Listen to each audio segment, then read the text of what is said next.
Breaking.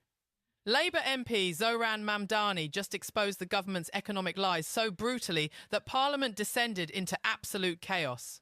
His evidence revealed Treasury figures deliberately hidden from the British public. Senior ministers turned ghostly pale. Within seconds, MPs were on their feet, shouting as the Speaker completely lost control. And what happened next could trigger the most serious government crisis since the financial crash. This confrontation has revealed the shocking truth about who's really suffering in Britain's economy.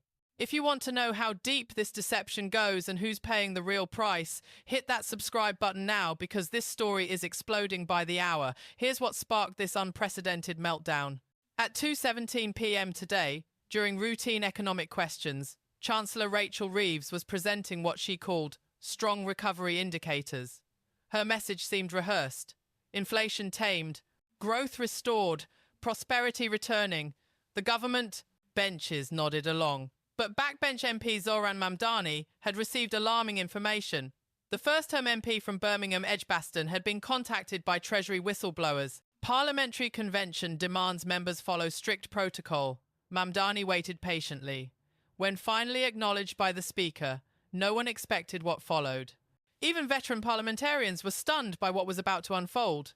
The Chancellor's confident expression visibly faltered as Mamdani rose holding documents that would destroy the government's entire economic narrative in less than 60 seconds.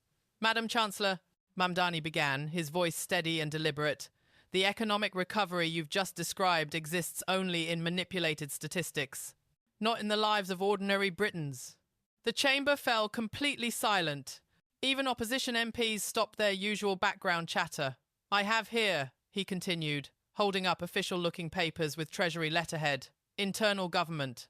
Analysis showing the average British family is £2,340 worse off this year when measured using the government's previous methodology. Mamdani then read directly from the document. Public-facing inflation metrics should emphasise discretionary spending categories which show lower inflation, rather than essentials, which continue to see 12.4% annual increases. Audible gasps echoed through the chamber. The Speaker immediately called for order, but his voice was lost as murmurs grew to shouts. But Mamdani wasn't finished. Looking directly at the government front bench, he delivered the accusation that would dominate every headline within minutes. While telling struggling families that inflation is under control, your own economists calculate that food, energy and housing costs, the essentials no one can avoid, are rising 3 times faster than the figures you present to this House. You're not just hiding the truth. You're lying to the British people about their own economic reality. The chamber erupted into complete pandemonium. Conservative MPs leapt to their feet, shouting, "Resign!" and "Shame!" across the aisle. Labour ministers sat frozen in stunned silence. The Chancellor's face drained of all colour as she frantically flipped through her briefing papers. Prime Minister Starmer, arriving late to the session, stood motionless at the entrance. Within moments, government whips rushed toward Mamdani, but the damage was already done. As security approached, his final words cut through the chaos. The people feeling the pain of this economy aren't fooled by your manipulated statistics. The moment those words echoed through Westminster, Britain's political landscape fundamentally changed. Every government economic claim was now suspect. The Chancellor had been accused of deliberate deception by her own party's MP.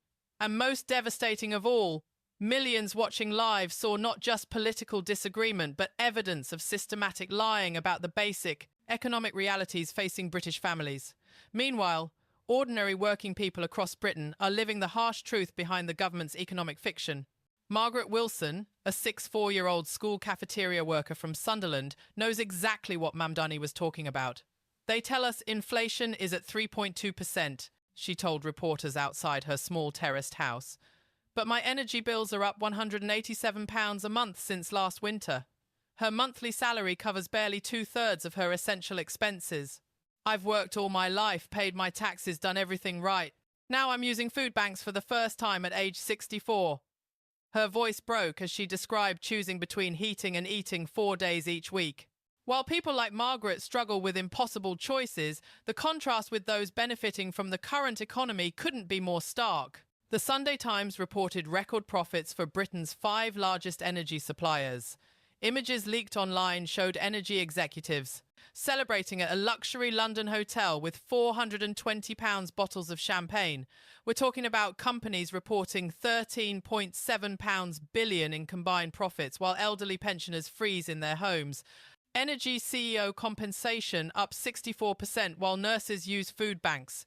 The contrast is so obscene, so fundamentally immoral, that even traditional Labour voters are expressing outrage. James Thompson, a Newcastle dock worker who's voted Labour for 40 years, posted a viral TikTok video burning his membership card.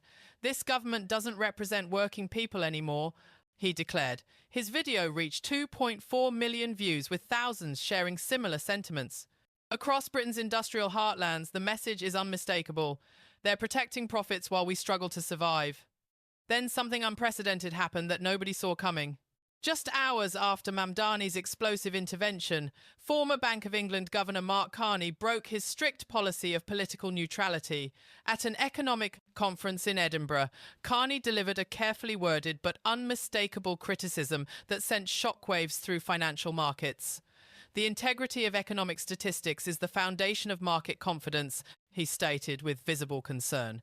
"When methodology changes create more favourable political narratives rather than more accurate economic measurement, public trust is irreparably damaged."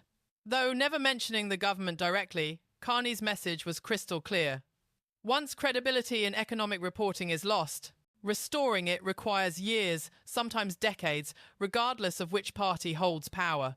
Palace insiders reveal Carney had privately contacted Treasury officials 3 times in recent months, expressing serious concerns about statistical methodology changes. All 3 communications were ignored. The relationship between the bank and Treasury has deteriorated dramatically, confirmed a senior bank economist speaking anonymously. There's deep institutional concern about political interference in economic reporting.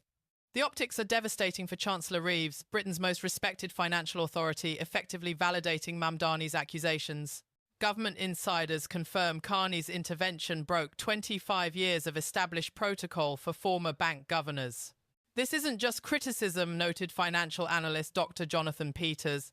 This is Mark Carney essentially telling international markets that Britain's economic statistics cannot be trusted. The intervention's timing couldn't be worse for Downing Street, as global investors were already questioning the sustainability of Britain's recovery. The economic impact was immediate and severe.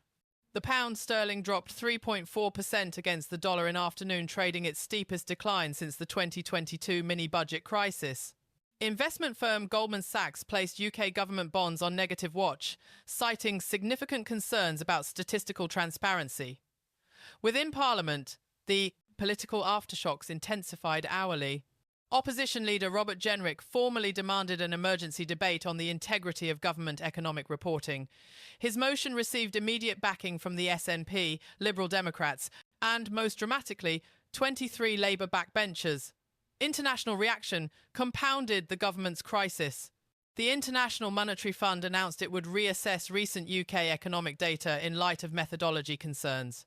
European Central Bank President Christine Lagarde pointedly referred to the importance of statistical consistency during a scheduled press conference. Social media exploded with hashtags like "Number Britain's broken economy" and "Number real inflation" trending globally for 36 straight hours.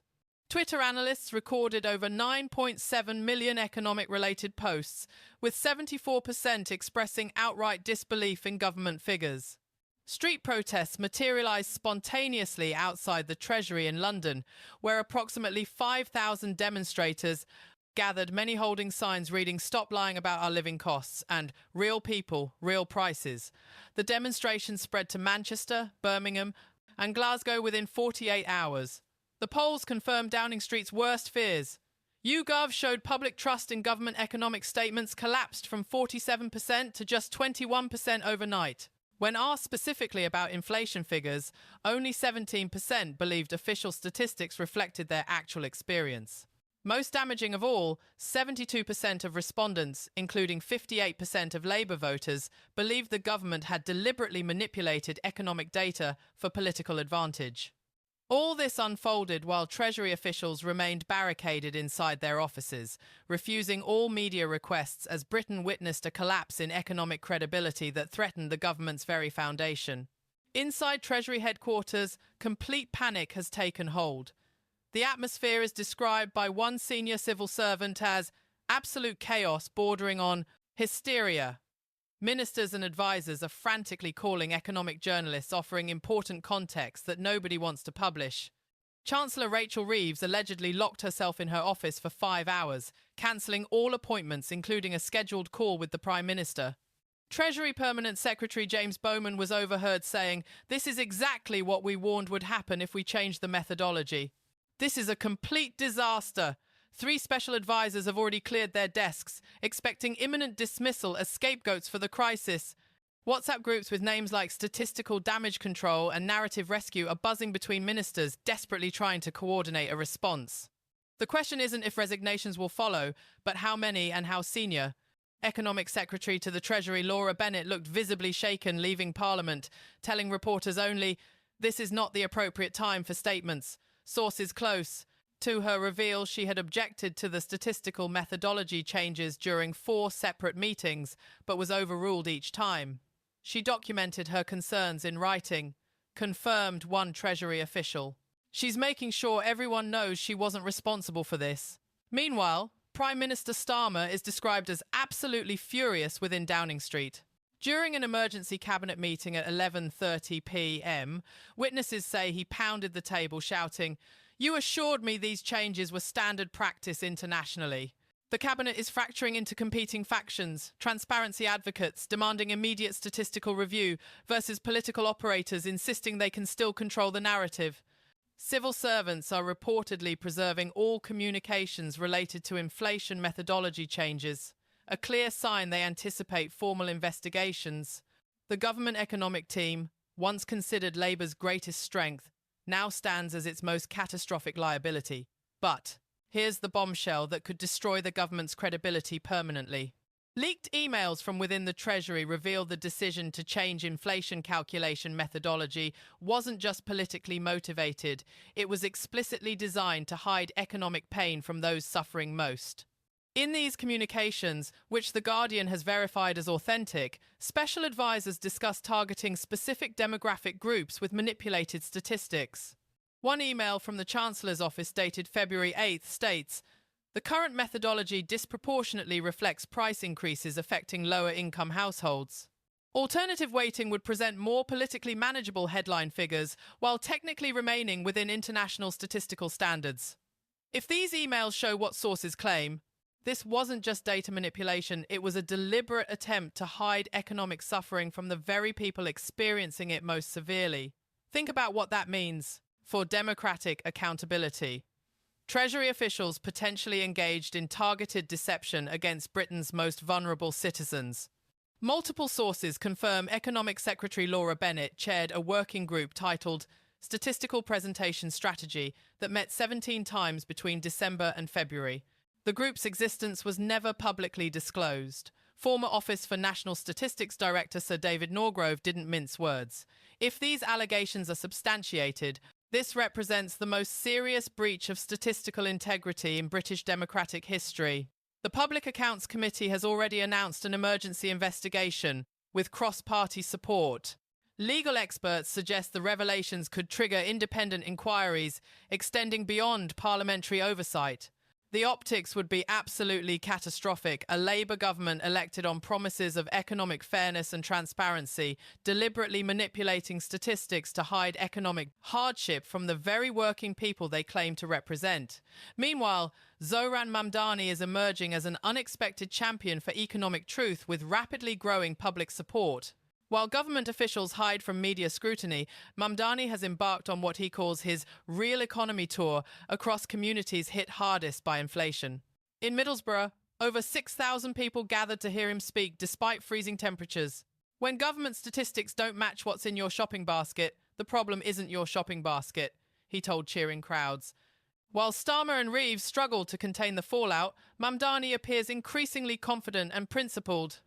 Economic reality isn't determined by clever statistical adjustments, he told supporters in Wigan. It's determined by whether ordinary families can afford to live with dignity. The polls tell an extraordinary story. An Ipsos survey shows 76% of respondents believe Mamdani was right to expose the statistical manipulation. Even more remarkable, when asked who they trust more on economic matters, Mamdani scores 52% against Chancellor Reeves at just 19%, an unprecedented result for a backbench MP with no previous economic credentials. For the first time since the election, Labour faces a credibility crisis that transcends normal political disagreement. This isn't about traditional left-right politics, explains political scientist Professor Sarah Matthews. This is about whether citizens can trust the basic economic information their government provides. As parliamentary arithmetic shifts with 37 Labour MPs now openly backing Mamdani's call for a complete statistical review, the government's ability to maintain its economic narrative looks increasingly doubtful. This extraordinary sequence of events has transformed a little-known backbencher into Britain's most trusted voice on economic reality in just 72 hours. The next 48 hours are critical for Britain's economic credibility. Parliament reconvenes tomorrow for an emergency debate on statistical integrity. The Office for National Statistics has promised a comprehensive review of recent methodology changes. International investors have placed UK economic data under special scrutiny. Britain is watching its economic reputation disintegrate in real time. The question is no longer whether the government manipulated statistics improperly, it's whether anyone will believe official economic figures again. Not since the 2008 financial crisis has Britain's economic governance faced such fundamental questions of competence and honesty. This episode will be studied for decades as the moment when post-Brexit Britain confronted the dangerous gap between economic reality and political presentation. At its epicenter stands Chancellor Rachel Reeves, once hailed as Labour's greatest asset, now fighting for her political survival. Whatever happens next will reshape economic reporting standards for a generation. Former chancellors from both parties warn of irreparable damage to institutional credibility that could take decades to restore. Meanwhile, Mamdani continues building a reputation for honesty that resonates deeply with a public tired of economic manipulation. The contrast couldn't be more striking: government ministers hiding behind carefully worded statements versus a straightforward MP simply telling economic truths that millions of struggling Britons already know from their daily experience. So, here's the question that matters. Did the government deliberately lie about economic statistics to hide the true cost of living crisis? Will Chancellor Reeves be forced to resign over what many are now calling Statgate? Or will the government successfully dismiss this as a technical misunderstanding blown out of proportion? What do you think? Has Labour betrayed its working-class roots by hiding economic reality from those suffering most? Or is this simply how all modern governments manage economic perception? Drop your thoughts in the comments below. We read every single one. And if this economic scandal shocked you as much as it shocked us, share this video with everyone who deserves to know the truth about Britain's economy. The mainstream media won't tell you the full story about who's really paying the price for our broken economic system, but we will. Next week, we'll examine exactly how the government's statistical manipulation specifically targets working-class communities and why Britain's economic divide is even wider than official figures suggest.